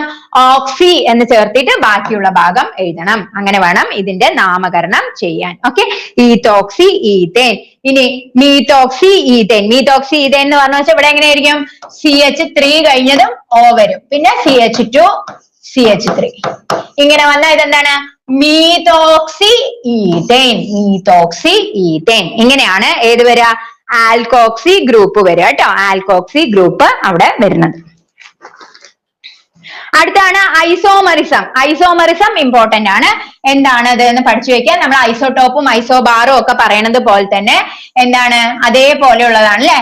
അതായത് തന്മാത്രാ വാക്യം ഒരേപോലെ ആയിരിക്കും. തന്മാത്രാ വാക്യം എന്തായിരിക്കും? ഒരേപോലെ ആയിരിക്കും. പക്ഷെ അതിന്റെ ഫിസിക്കൽ ആൻഡ് കെമിക്കൽ പ്രോപ്പർട്ടീസ് എന്തായിരിക്കും? ഡിഫറെന്റ് ആയിരിക്കും. അതിനെയാണ് നമ്മൾ എന്ത് പറയാ? ഐസോമറിസം എന്ന് പറയാം. ഓക്കെ, ഐസോമറിസം എന്ന് പറയാം. ഐസോമറിസം ഒരേ തന്മാത്രാവാക്യം വ്യത്യസ്ത രാസഭൗതിക ഗുണങ്ങളുള്ള സംയുക്തങ്ങളെയാണ് നമ്മൾ എന്ത് പറയാ? ആ പ്രതിഭാസത്തെ നമ്മൾ പറയും ഐസോമറിസം എന്ന്. അതിൽ നമുക്ക് 3 എണ്ണം പഠിക്കണം. Chain isomerism, functional isomerism, position isomerism. Okay, chain isomerism. Chain isomerism എന്താണ്? തന്മാത്രാവാക്യം സെയിം ആയിരിക്കും, ചെയിൻ ഘടനയിൽ എന്തുണ്ടാവും? വ്യത്യാസം ഉണ്ടാവും. എന്താണ് ചെയിൻ ഐസോമറിസം? തന്മാത്രാവാക്യം ഒരേപോലെ ആയിരിക്കും. ചെയിൻ ഘടന ചിലപ്പോ നീളത്തിലുള്ള ചെയിൻ ആയിരിക്കും, ചിലപ്പോ സൈക്ലിക് ആയിരിക്കും, ഒരേപോലെ ആയിരിക്കും. അങ്ങനെയുള്ളതിനെ നമ്മൾ ചെയിൻ ഐസോമറിസം എന്ന് പറയുന്നു. ഒരേ തന്മാത്രാവാക്യം രാസഭൗതിക ഗുണങ്ങൾ വേറെ വേറെ, അതിനെയാണ് നമ്മൾ ആ പ്രതിഭാസത്തെ നമ്മൾ പറയും ഐസോമറിസം. അതിൽ തന്നെ ചെയിൻ ഐസോമറിസം എന്താണെന്ന് ചോദിച്ചു വെച്ചാൽ ഒരേ തന്മാത്രാവാക്യമുള്ളതും ചെയിൻ ഘടനയിൽ വ്യത്യാസം, ചെയിൻ ഘടനയിൽ വ്യത്യാസം എന്ന് വന്നു കഴിഞ്ഞു വെച്ചാൽ ഏത് എഴുതണം? ചെയിൻ ഐസോമറിസം എഴുതണം. അവിടെ എനിക്ക് തോന്നണത് അവിടെ ഈ ചെയിനിനെയൊക്കെ തരുന്നതിനേക്കാട്ടിലും അവർക്ക് എളുപ്പം എന്തായിരിക്കും അറിയോ, അത് അങ്ങനെ സ്റ്റേറ്റ്മെന്റ് ആയിട്ട് ചോദിക്കുന്നതായിരിക്കും. അതാകുമ്പോ ആ സ്റ്റേറ്റ്മെന്റിനെ എടുത്ത് അങ്ങനെ കോപ്പി പേസ്റ്റ് ചെയ്താൽ പോരെ. ഇതിപ്പോ ചെയിൻ ഘടനയിൽ ഇതൊക്കെ ആണെങ്കിൽ നമ്മൾ അവിടെ CH3 CH2 എന്നൊക്കെ പ്രിന്റ് ചെയ്ത് തരണം. അപ്പൊ ഏറ്റവും എളുപ്പത്തിൽ അവർക്ക് ചോദിക്കാൻ പറ്റണത് എന്താണെന്ന് വെച്ചാൽ ചെയിൻ ഘടനയിൽ വ്യത്യാസം. ഈ 3 എണ്ണം സ്റ്റേറ്റ്മെന്റ് ആയിട്ട് തന്നു വെച്ചാലാണെന്നാണ് എന്റെ ഒരു ഒബ്സർവേഷൻ ട്ടോ. ഓക്കെ, എങ്കിലും നമുക്ക് നോക്കാം. ഇങ്ങനെ ചെയിൻ ഐസോമർസത്തിന് ഒരു ഉദാഹരണം നമുക്ക് നോക്കാം. CH3 CH2 ഇത് ഒരു ഘടന, ഇവിടുത്തെ തന്മാത്രാവാക്യം. അതേപോലെ തന്നെ CH3 CH3 CH3 നോക്ക. ഇവിടുത്തെ കാർബൺ 1 2 3 4, ഹൈഡ്രജൻ 3 2 5 2 7 3 10, C4H10 എന്ന് വരും. താഴത്തെയും C4H10 തന്നെയാണ്. പക്ഷെ എന്താണ്, അത് രണ്ടും ഡിഫറെന്റ് അല്ലേ? ചെയിൻ ഘടനയിൽ എന്താണ്, ഡിഫറെന്റ് ആണ്. ഇങ്ങനെയുള്ള ഐസോമറിസത്തിനെ പറയും ചെയിൻ ഐസോമറിസം. മക്കളെ ഇതിന്റെ PYQ കിട്ടാൻ ഭയങ്കര ബുദ്ധിമുട്ടാടാ. ഇതിന്റെ PYQ ഇല്ലേ, കാരണം LD-ക്കാർക്കൊന്നും എന്തില്ല, ഓർഗാനിക് കെമിസ്ട്രി ഇല്ല, നിങ്ങക്ക് മാത്രമാണ് ഉള്ളത്. അതുകൊണ്ട് തന്നെ ഇതിന്റെ PYQ എവിടുന്ന് നമുക്ക് കിട്ടാനുള്ള ആ ഒരു സോഴ്സ് ഇല്ല. അതുകൊണ്ടാണ് നമ്മൾ ഇത്രയും പഠിക്കേണ്ടി വരുന്നത്. അല്ലെങ്കിൽ PYQ നോക്കിക്കഴിഞ്ഞാൽ നമുക്ക് ഏത് രീതിയിൽ എടുക്കണം എന്നുള്ള ഒരു ഐഡിയ കിട്ടും. ഇവിടെ ആ ഒരു ഐഡിയ നമുക്കില്ല, അതാണ് പ്രശ്നം. ഓക്കെ ഓക്കെ അല്ലേ? അടുത്തതാണ് ചെയിൻ ഐസോമറിസം കഴിഞ്ഞു. Functional isomerism. ഫങ്ഷണൽ ഐസോമറിസം പൊളിച്ചോദ്യം, അങ്ങനെ നമ്മൾ ഒരുപാടൊന്നും വേർപ്പിക്കില്ല. നമുക്ക് ചെയ്യാൻ പറ്റുന്ന രീതിയിലുള്ള ചോദ്യം ചോദിക്കുള്ളൂ കേട്ടോ. അഥവാ ഒരു ടൈറ്റ് ക്വസ്റ്റ്യൻ വന്ന് ധൈര്യമായിട്ട് വിട്ടിട്ട് വന്നോ, 100 മാർക്ക് വാങ്ങിക്കണം എന്നൊന്നും എവിടെയും പറഞ്ഞിട്ടില്ല കേട്ടോ. നമുക്ക് ആ കട്ട് ഓഫ് കയറി കുറച്ച് മാർക്കും കൂടെ കൂടുതൽ കിട്ടണം. ഈ ഒരു ചോദ്യം വിട്ടത് കൊണ്ട് നിങ്ങൾക്ക് എന്ത് ചെയ്യില്ല, നിങ്ങൾക്ക് ഭയങ്കരമായിട്ടുള്ള റാങ്ക് താഴേക്കൊന്നും പോവില്ല. കാരണം അറിയാത്ത ചോദ്യം വിട്ടിട്ട് വരികയാണ് ഏറ്റവും നല്ലൊരു മാർഗം എന്ന് പറയുന്നത് കേട്ടോ. അടുത്തത് ഫങ്ഷണൽ ഐസോമറിസം. ഫങ്ഷണൽ ഐസോമറിസം പറഞ്ഞു വെച്ചാൽ തന്മാത്ര വാക്യം ഒരേ തന്നെയായിരിക്കും, അവിടുത്തെ ഫങ്ഷണൽ ഗ്രൂപ്പ് വ്യത്യാസമാണെങ്കിൽ ഫങ്ഷണൽ ഐസോമറിസം എന്ന് പറയും. തന്മാത്ര വാക്യം സെയിം, അവിടുത്തെ ഫങ്ഷണൽ ഗ്രൂപ്പ് നമ്മൾ കഴിഞ്ഞ ക്ലാസ്സിൽ ഒരു എക്സാമ്പിൾ ചെയ്തിട്ടുണ്ട്, അതെടുത്ത് നോക്കുക. ഫങ്ഷണൽ ഐസോമറിസത്തിന്റെ എക്സാമ്പിൾ ആണ് കേട്ടോ. ഫങ്ഷണൽ ഗ്രൂപ്പ് വ്യത്യസ്തമായിട്ട് വരുന്നതിനെയാണ് ഫങ്ഷണൽ ഐസോമറിസം എന്ന് പറയുന്നത്. നിങ്ങൾക്ക് വല്ലതും കേൾക്കുന്നുണ്ടോ മക്കളെ? ഉണ്ട് അല്ലെ? ഇത് മുമ്പത്തെ സ്റ്റെക്കാണ് എനിക്ക് കാണിക്കണതെന്ന് ഞാൻ വിചാരിക്കുന്നു. അടുത്താണ് പൊസിഷൻ ഐസോമറിസം. പൊസിഷൻ ഐസോമറിസം എന്താണെന്ന് ചോദിച്ചാൽ ഒരേ ഫങ്ഷണൽ ഗ്രൂപ്പും ആയിരിക്കും, പക്ഷെ രണ്ട് സംയുക്തങ്ങളുടെ ഫങ്ഷണൽ ഗ്രൂപ്പിന്റെ സ്ഥാനം വ്യത്യാസം. ഒരേ തന്മാത്രാവാക്യം, ഒരേ ഫങ്ഷണൽ ഗ്രൂപ്പിന്റെ സ്ഥാനം മാത്രം വ്യത്യാസം ഉണ്ടെങ്കിൽ, പൊസിഷൻ വ്യത്യാസം ഉണ്ടെങ്കിൽ അതിനെ എന്ത് പറയും? പൊസിഷണൽ ഐസോമറിസം എന്ന് പറയും ട്ടോ. ഓക്കെ അല്ലേ? അപ്പൊ ഐസോമറിസം എന്താണെന്ന് പഠിച്ചു. ഒരേ തന്മാത്രാവാക്യം ഉള്ളതും പക്ഷെ ഡിഫറെന്റ് ഭൗതിക രാസഗുണങ്ങളുള്ളതിനെയാണ് ഐസോമറിസം എന്ന് പറയാം. അത് തന്നെ 3 ടൈപ്പിൽ നമുക്ക് പഠിക്കാനുണ്ട്. Chain isomerism, functional isomerism, position isomerism. Chain എന്ന് പറഞ്ഞു വെച്ചാൽ ഘടനയിൽ വ്യത്യാസം വരുന്നതിന്, തന്മാത്രാവാക്യം ഒരേതായിരിക്കും, ചെയിൻ ഘടനയിൽ വ്യത്യാസം വരും. ഫങ്ഷണൽ ഐസോമറിസം എന്ന് പറഞ്ഞു വെച്ചാൽ തന്മാത്രാവാക്യം ഒരേതായിരിക്കും, ഫങ്ഷണൽ ഗ്രൂപ്പ് വ്യത്യാസം വരും. പൊസിഷണൽ ഐസോമറിസം എന്ന് പറഞ്ഞു വെച്ചാൽ ഒരേ തന്മാത്രാവാക്യം ഒരേ ഫങ്ഷണൽ ഗ്രൂപ്പ് ആയിരിക്കും, ഫങ്ഷണൽ ഗ്രൂപ്പിന്റെ പൊസിഷൻ ഡിഫറെന്റ് ആയിരിക്കും. ഇത്രയാണ് ഐസോമറിസം ട്ടോ. ഇനി നമ്മൾ അത് കഴിഞ്ഞു, ആ ചാപ്റ്റർ ഫുൾ ആയിട്ട് കഴിഞ്ഞു. ഇനി നമുക്കുള്ളതാണ് എന്ത്? ഓർഗാനിക് സംയുക്തങ്ങളുടെ രാസപ്രവർത്തനം. അവിടെ നമ്മൾ ഒരു 4 രാസപ്രവർത്തനങ്ങൾ പഠിക്കണം. ഏതൊക്കെയാണ്? ഓക്കെ, എനിക്ക് ഇടയിൽ സ്റ്റെക്ക് വരുന്നുണ്ട്, ഇടയിൽ ശരിയായി വരെ തോന്നുന്നുണ്ട്, അതുകൊണ്ടാണ് ഞാൻ ക്ലാസ് എടുക്കണം കേട്ടോ. ഓക്കെ, എനിക്ക് എവിടെയാണ് സ്റ്റെക്ക് ആവണമെന്ന് മനസ്സിലാവണില്ല. ഓക്കെ, അപ്പൊ ഓർഗാനിക് സംയുക്തങ്ങളുടെ രാസപ്രവർത്തനം, അവിടെ നമ്മൾ ഒരു 5 പ്രവർത്തനം പഠിക്കണം. ആദേശ രാസപ്രവർത്തനം, അതുപോലെ തന്നെ തെർമൽ ക്രാക്കിംഗ് താപീയ വിഘടനം, അഡിഷൻ രാസപ്രവർത്തനം, പോളിമറൈസേഷൻ, അതുപോലെ തന്നെ പിന്നെന്താണ്? ജ്വലനം. ഇത്രയും പഠിക്കണം കേട്ടോ. ഓക്കെ, പിന്നെ സ്റ്റക്കായോ? ഓക്കെ അല്ലേ? Okay, okay. അപ്പൊ നമ്മൾ അവിടെ ആദേശ രാസപ്രവർത്തനം ഒന്നും കൂടെ പറയാം. ഇവിടെ ഇപ്പൊ CH4 എന്നുള്ള ഒരു സ്ട്രക്ചർ ഉണ്ട് എന്ന് വിചാരിക്കുക. അതിൽ സൂര്യപ്രകാശം, അതായത് മീഥേനിലൊക്കെ സൂര്യപ്രകാശം അങ്ങോട്ട് കൊള്ളുകയാണെങ്കിൽ അവിടുത്തെ ഹൈഡ്രജനെ അതെന്ത് ചെയ്യും? ആ സ്ഥാനത്ത് നിന്ന് മാറ്റി അവിടെ ക്ലോറിൻ വന്ന് നിൽക്കാനുള്ള സാധ്യതയുണ്ട്. അങ്ങനെ വന്ന് നിന്ന് കഴിഞ്ഞു എന്ന് വെച്ചാൽ ഹൈഡ്രജനെ റീപ്ലേസ് ചെയ്യും. ഓക്കെ, റീപ്ലേസ് ചെയ്തിട്ട് അവിടെ ആര് വരും? ക്ലോറിൻ വരും. അങ്ങനെ ഒരു രാസപ്രവർത്തനം നടന്നു കഴിഞ്ഞു വെച്ചാൽ അതിനെ നമ്മൾ എന്ത് പറയും? ആദേശ രാസപ്രവർത്തനം അല്ലെങ്കിൽ സബ്സ്റ്റിറ്റ്യൂഷൻ. അവിടുത്തെ ഹൈഡ്രജന് പകരം നമ്മൾ എന്തിനെ കൊണ്ടുവന്ന് സബ്സ്റ്റിറ്റ്യൂട്ട് ചെയ്തു? ക്ലോറിനെ. ഓക്കെ, അപ്പൊ അങ്ങനെ നടക്കുന്ന രാസപ്രവർത്തനത്തെയാണ് നമ്മൾ എന്ത് പറയാ? ആദേശ രാസപ്രവർത്തനം എന്ന് പറയാ ട്ടോ. ഒരു സംയുക്തത്തിലെ ഒരു ആറ്റത്തെ മാറ്റി അതിന്റെ സ്ഥാനത്ത് മറ്റൊരു ആറ്റമോ ആറ്റം ഗ്രൂപ്പോ വന്നു ചേർന്ന രാസപ്രവർത്തനത്തെ നമ്മൾ ആദേശ രാസപ്രവർത്തനം എന്ന് പറയും. ഓക്കെ, അപ്പൊ ആദേശ രാസപ്രവർത്തനം എന്താണ്? ഒരു സംയുക്തത്തിലെ ഒരു ആറ്റത്തിനെ മാറ്റി പകരം വേറെന്തെങ്കിലും വന്ന് ചേർന്ന് വെച്ചാൽ ആറ്റം ആവാം, ആറ്റം ഗ്രൂപ്പ് ആവാം. അങ്ങനെ വന്നാൽ അതിനെ നമ്മൾ ആദേശ രാസപ്രവർത്തനം എന്ന് പറയും. അതെങ്ങനെ നമുക്ക് തിരിച്ചറിയാം? ആദ്യത്തെ സ്റ്റെപ്പിൽ CH4 എന്നായിരിക്കും എഴുതിയിട്ടുണ്ടാവുക. അതിനുശേഷം എന്താവും? CH3Cl എന്നായിട്ട് അത് മാറിയിട്ടുണ്ടാവും. ഒരു ഹൈഡ്രജനെ അവര് റീപ്ലേസ് ചെയ്തു അല്ലെ? അങ്ങനെ വരുമ്പോ നമ്മൾ മനസ്സിലാക്കണം അവിടെ നടന്നത് ആദേശ രാസപ്രവർത്തനമാണ് എന്ന് മനസ്സിലാക്കണം കേട്ടോ. അപ്പൊ നമ്മൾ ഒരു ഇക്വേഷൻ തന്ന അതിന്റെ ക്ലോറിൻ ഒക്കെ ഇട്ടുണ്ടെങ്കിൽ അത് ഫങ്ഷണൽ ഗ്രൂപ്പ് ആണ്. ഫങ്ഷണൽ ഗ്രൂപ്പിൽ നമുക്ക് അങ്ങനെ വരണ്ടേ അല്ലെ? ഒരു രാസപ്രവർത്തനം ആദ്യം CH4 ഉണ്ടായിരുന്നത് പിന്നെ ഒരു H കുറഞ്ഞിട്ട് CLO എന്തെങ്കിലും ഒക്കെ ആയിട്ടുണ്ടെങ്കിൽ അവിടെ നമ്മൾ എന്ത് മനസ്സിലാക്കണം? ആദേശ രാസപ്രവർത്തനമാണ് നടന്നതെന്ന് മനസ്സിലാക്കണം. ഓക്കെ, അടുത്തതാണ് അഡീഷൻ രാസപ്രവർത്തനം. അഡീഷൻ രാസപ്രവർത്തനം എന്താണെന്ന് ചോദിച്ചു വെച്ചാൽ അഡീഷൻ രാസപ്രവർത്തനം കേട്ടോ. അഡീഷൻ രാസപ്രവർത്തനം എങ്ങനെ നമുക്ക് മനസ്സിലാക്കാൻ പറ്റും? അവിടെ ദ്വിബന്ധനത്തിലോ ത്രിബന്ധനത്തിലോ മാത്രമേ എന്ത് നടക്കുള്ളൂ? അഡീഷൻ രാസപ്രവർത്തനം നടക്കുള്ളൂ. ആദ്യത്തേല് ദ്വിബന്ധനം ഒക്കെ തന്നിട്ടുണ്ടാവും. അതിന് തൊട്ട് അപ്പുറത്തെ സ്റ്റെപ്പിൽ എന്ത് തന്നിട്ടുണ്ടാവില്ല? ദ്വിബന്ധനം മാറ്റിയിട്ടുണ്ടാവും. ദ്വിബന്ധനത്തിനെ അവിടെ ബ്രേക്ക് ചെയ്യും, അല്ലെങ്കിൽ ത്രിബന്ധനത്തിനെ ബ്രേക്ക് ചെയ്തിട്ട് അവിടെ ദ്വിബന്ധനം ആക്കിയിട്ടുണ്ടാവും. ഓക്കെ, അങ്ങനെ വരുന്നത്. അപ്പൊ നമുക്ക് എങ്ങനെ ആ രാസപ്രവർത്തനം അഡീഷൻ രാസപ്രവർത്തനമാണെന്ന് അറിയും ചോദിച്ചു വെച്ചാൽ അഡീഷൻ രാസപ്രവർത്തനം അപൂരിത ഹൈഡ്രോ കാർബണിൽ മാത്രമേ നടക്കുള്ളൂ കേട്ടോ. അത് ആദ്യം മനസ്സിലാക്കുക. അപൂരിത ഹൈഡ്രോ കാർബണിൽ മാത്രമേ നടക്കുള്ളൂ. ഏത്? അഡീഷൻ രാസപ്രവർത്തനം. നമ്മൾ രണ്ടാമത് പറയുന്ന രാസപ്രവർത്തനം എവിടെ മാത്രമേ നടക്കുള്ളൂ? അപൂരിത ഹൈഡ്രോ കാർബണിൽ മാത്രമേ നടക്കുള്ളൂ. ആദ്യം തന്നെ സ്റ്റെപ്പിൽ തന്നെ ഡബിൾ ബോണ്ടോ ട്രിപ്പിൾ ബോണ്ടോ തന്നിട്ടുണ്ടാവും. അതിനെ ബ്രേക്ക് ചെയ്തിട്ടായിരിക്കും എന്ത് ചെയ്യുക? അടുത്ത രാസപ്രവർത്തനം നടക്കുക. അതായത് ദ്വിബന്ധനം ത്രിബന്ധനമുള്ള അപൂരിത ഓർഗാനിക് സംയുക്തങ്ങൾ മറ്റു ചില തന്മാത്രകളുമായി ചേർന്ന് പൂരിത സംയുക്തങ്ങളായി മാറുന്നു. ദ്വിബന്ധനം ത്രിബന്ധനം ഉള്ളതിന്റെ ബോണ്ട് ബ്രേക്ക് ചെയ്തിട്ട് അതെന്താവും? ഏകബന്ധനമായിട്ട് മാറുന്ന പ്രവർത്തനം കണ്ടാൽ നമ്മൾ എന്ത് എഴുതണം? അഡീഷൻ രാസപ്രവർത്തനം. എങ്ങനെ തിരിച്ചറിയാം? എന്റെ മാക്സിമം എടുത്ത് പറയുന്നുണ്ട്.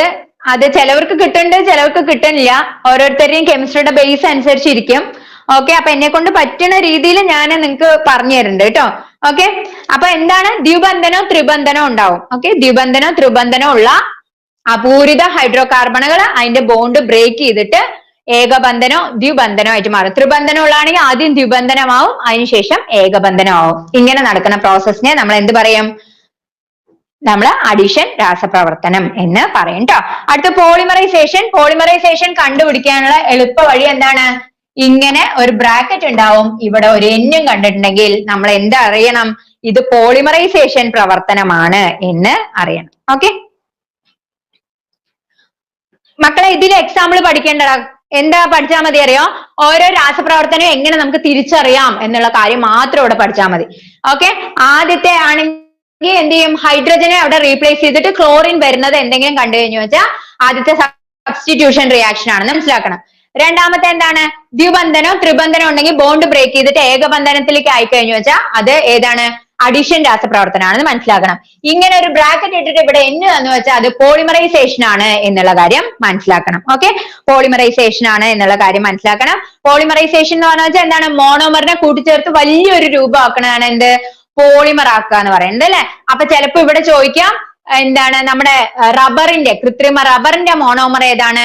പോളിവീനൈൽ ക്ലോറൈഡില് മോണോമർ ഏതാണ് എന്നുള്ള ക്വസ്റ്റ്യൻസ് ഒക്കെ ഇവിടുന്ന് വരിക കേട്ടോ. പോളിവീനൈൽ ക്ലോറൈഡിന്റെ മോണോമർ ഏതാണ്? വീനൈൽ ക്ലോറൈഡ് ആണ്. റബ്ബറിന്റെ പോളിമർ ഏതാണ്? റബ്ബറിന്റെ മോണോമർ ഏതാണ് ചോദിച്ചു വെച്ചാൽ ഏതാണ്? ഐസോപ്രിൻ ആണ് കേട്ടോ. ഐസോപ്രിൻ. സംഭവം മനസ്സിലാക്കി വെച്ചാൽ മാത്രം മതി. ഏത് രാസപ്രവർത്തനം നടക്കും എന്നുള്ള കാര്യം മാത്രം അവിടെ പഠിച്ചു വെച്ചാൽ മതി കേട്ടോ. വേറെ ഒന്നും ആ ഭാഗത്തൊന്നും ചോദിക്കില്ല, ഞാനാണോ ഉറപ്പ്. ഓക്കെ അല്ലേ? ക്ലിയർ അല്ലേ? ഇതിൽ എങ്ങനെ, അതായത് നമുക്ക് ഏത് രാസപ്രവർത്തനമാണ് അവിടെ നടന്നത് എന്ന് മാത്രം അറിഞ്ഞാൽ മതി കേട്ടോ. കാരണം അവര് ചിലപ്പോൾ മാത്സിലെ ഫോളോയിങ്ങിലൊക്കെ ആയിരിക്കും തരിക. ഇപ്പുറത്തെ ഡബിൾ ബോണ്ട് തന്നാൽ അപ്പുറത്തെ ബ്രേക്ക് ചെയ്യണ പോലെ തരും. അപ്പൊ അത് എന്താണെന്ന് മനസ്സിലാക്കണം, അഡീഷൻ രാസപ്രവർത്തനമാണെന്ന് മനസ്സിലാക്കണം. ഓക്കെ, ഇവിടെ CH4 തരും, അപ്പുറത്ത് CH3Cl തരും. അപ്പൊ അത് സബ്സ്റ്റിറ്റ്യൂഷൻ റിയാക്ഷൻ ആണെന്ന് മനസ്സിലാക്കണം. ഇങ്ങനെ ഒരു സ്ട്രക്ചർ തന്നാൽ അത് പോളിമറൈസേഷൻ ആണ് എന്നുള്ള കാര്യം അവിടെ മനസ്സിലാക്കണം. ഓക്കെ, ഇതൊക്കെയാണ് നമ്മൾ ആദ്യമായിട്ട് എന്ത് ചെയ്യേണ്ടത്, മനസ്സിലാക്കേണ്ടത് കേട്ടോ. അതുപോലെ തന്നെ ജ്വലനം നടന്നു കഴിഞ്ഞു വെച്ചാൽ അവിടെ എന്തുണ്ടാവും, ജ്വലനം നടന്നു കഴിഞ്ഞു വെച്ചാൽ അവിടെ നമുക്ക് കാർബൺ ഡൈ ഓക്സൈഡും ഹൈഡ്രജനും താപവും ബൈ പ്രോഡക്റ്റ് ആയിട്ട് കിട്ടുകയാണെങ്കിൽ അവിടെ നടന്ന എന്താണെന്ന് മനസ്സിലാക്കണം, ജ്വലനമാണ്.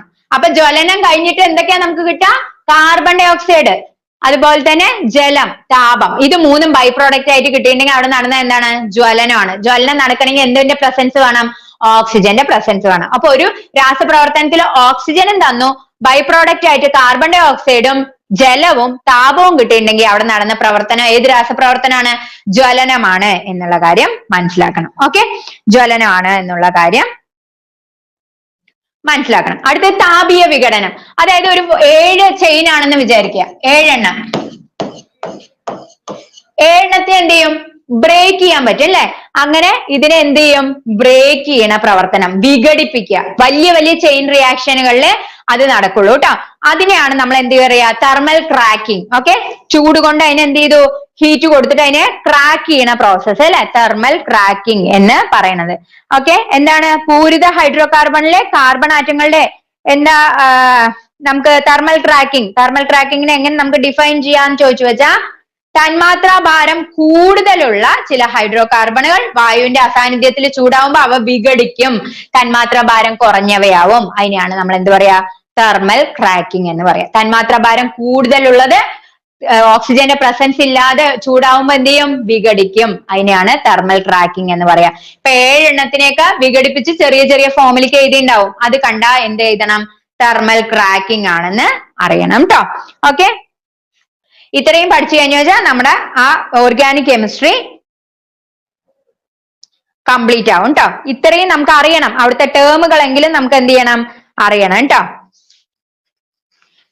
ഓക്കെ, നിങ്ങൾ ഒരു കാര്യം ചെയ്യൂ, ഇനിയിപ്പോ ഓർഗാനിക് കിട്ടാത്തവർ ഓർഗാനിക്കിന് വേണ്ടി സമയം കളയണ്ട, അത് അറിയണവര് ചെയ്യുക. അറിയാത്തവർ ഒരൊറ്റ ക്വസ്റ്റ്യൻ അല്ലേ വരുള്ളൂ, അല്ലാതെ അവർക്ക് ഇപ്പൊ എല്ലാ ക്വസ്റ്റ്യനും ഓർഗാനിക് ഇടാനുള്ള ഓപ്ഷൻ ഇല്ലല്ലോ. അപ്പൊ അത് അങ്ങോട്ട് വിടുക. ഓക്കെ, അതുകൊണ്ട് നമുക്ക് ഒരു നഷ്ടവും സംഭവിക്കില്ല കേട്ടോ. വെറുതെ നമ്മൾ അതിനു വേണ്ടി ടെൻഷൻ അടിച്ച് നിങ്ങളുടെ കളയണ്ട. ഓക്കെ, ക്രാക്കിംഗ് എന്ന് പറഞ്ഞു വെച്ചാൽ തന്മാത്രാ ഭാരം കൂടുതലുള്ളത് നമ്മൾ എന്താണ്, വായുവിന്റെ അസാന്നിധ്യത്തിൽ ചൂടാവുമ്പോ എന്ത് ചെയ്യും, വിഘടിക്കും. അതിനെയാണ് തെർമൽ ക്രാക്കിംഗ് എന്ന് പറയാം. ഓക്കെ, അതിൽ ഏതൊക്കെ വിഘടിക്കുള്ളൂ എന്ന് ചോദിച്ചാൽ 7 കാർബൺ വരുന്നത് വിഘടിക്കും. അതായത് ഹെപ്റ്റെയിൻ എന്ത് ചെയ്യും, വിഘടിക്കും. അതുപോലെ തന്നെ 3 എണ്ണം വരുന്നു, പ്രൊപ്പൈനും ഹെപ്റ്റെയിനും മാത്രമേ താപീയ വിഘടനം സംഭവിക്കുള്ളൂ കേട്ടോ. അതും കൂടെ അവിടെ ഒന്ന് പഠിച്ചു വെക്കുക. ഓക്കെ, താപീയ വിഘടനത്തിന് സാധ്യതയുള്ള ഏറ്റവും ലഘുവായിട്ടുള്ള ഹൈഡ്രോ കാർബൺ ചോദിച്ചു വെച്ചാൽ പ്രൊപ്പൈൻ ആണ്, ഏറ്റവും വലുത് ചോദിച്ചു വെച്ചാൽ ഹെപ്റ്റെയിൻ ആണ് കേട്ടോ. ഇനി താപീയ വിഘടനത്തിന്റെ ഫലമായിട്ട് എന്തൊക്കെ പ്രോഡക്റ്റ് ഉണ്ടാവും ചോദിച്ചു വെച്ചാൽ ഹൈഡ്രോ കാർബണുകളുടെ, അതായത് എന്തിനെയൊക്കെ ആശ്രയിച്ചിരിക്കും താപീയ വിഘടനം എന്ന് ചോദിച്ചു വെച്ചാൽ ഹൈഡ്രോ കാർബണുകളുടെ സ്വഭാവം, താപനില, മർദ്ദം, ഇവയൊക്കെ ആശ്രയിച്ചിട്ടായിരിക്കും എന്ത്, താപീയ വിഘടനം സംഭവിക്കുക കേട്ടോ. അപ്പൊ നമ്മളിപ്പോ 5 പ്രോസസ്സ് പഠിച്ചു. ഒന്ന് സബ്സ്റ്റിറ്റ്യൂഷൻ റിയാക്ഷൻ, ആദേശ രാസപ്രവർത്തനം, രണ്ടാമത്തെ അഡീഷൻ, മൂന്നാമത്തെ പോളിമറൈസേഷൻ, നാലാമത്തെ ജ്വലനം, അഞ്ചാമത്തെ താപീയ വിഘടനം. കാർബൺ ഡൈ ഓക്സൈഡും കാർബൺ ഡൈ ഓക്സൈഡും ജലവും താപവും ഒക്കെ ബൈ പ്രോഡക്റ്റ് ആയിട്ട് വന്ന ഏത് പ്രോസസ് ആണെന്ന് മനസ്സിലാക്കണം, ജ്വലനമാണ് എന്ന് മനസ്സിലാക്കണം. ഇങ്ങനെ ബ്രാക്കറ്റ് ഇട്ടിട്ട് എന്ന് തന്നെ എഴുതി കഴിഞ്ഞു വെച്ചാൽ അത് എന്താണെന്ന് മനസ്സിലാക്കണം, പോളിമറൈസേഷൻ ആണെന്ന് മനസ്സിലാക്കണം. ഒരു എച്ചിനെ മാറ്റി അവിടെ Cl വരികയാണെങ്കിൽ ഏത് പ്രവർത്തനമാണെന്ന് മനസ്സിലാക്കണം, സബ്സ്റ്റിറ്റ്യൂഷൻ റിയാക്ഷൻ ആണെന്ന് മനസ്സിലാക്കണം. ബോണ്ട് ബ്രേക്ക് ചെയ്തിട്ട് കണ്ടു കഴിഞ്ഞു വെച്ചാൽ ഏത് പ്രവർത്തനമാണ്, അഡിഷൻ റിയാക്ഷൻ ആണെന്ന് മനസ്സിലാക്കണം. വലിയൊരു ചെയിനെ വിഘടിപ്പിക്കുകയാണെങ്കിൽ താപീയ വിഘടനമാണ് എന്ന് മനസ്സിലാക്കണം. ഇത്രയും മനസ്സിലായ നമ്മൾ ഓക്കെ ആയി. ഓക്കെ അല്ലേ? അപ്പൊ നമ്മുടെ ഓർഗാനിക് കെമിസ്ട്രി കഴിഞ്ഞു കേട്ടോ. ഓർഗാനിക് കെമിസ്ട്രി ഫുള്ള് കംപ്ലീറ്റ് ആണ്. ഓക്കെ, ഇനി ഏത് രീതിക്ക് ക്വസ്റ്റ്യൻ വരും എന്ന് മാത്രം അറിഞ്ഞാൽ മതി. ഇനി ഏതാണ് ഭയങ്കര കഷ്ടമായിട്ടുള്ളത്, അതിലേക്ക് നമുക്ക് ആദ്യം പോവാം. അടുത്ത രാസപ്രവർത്തനങ്ങൾ എടുക്കട്ടെ. അപ്പൊ നമ്മുടെ അലോഹ സംയുക്തങ്ങൾ നമ്മൾ അവിടെ ക്ലിയർ ആക്കും. ഓക്കെ, രാസപ്രവർത്തനങ്ങൾ.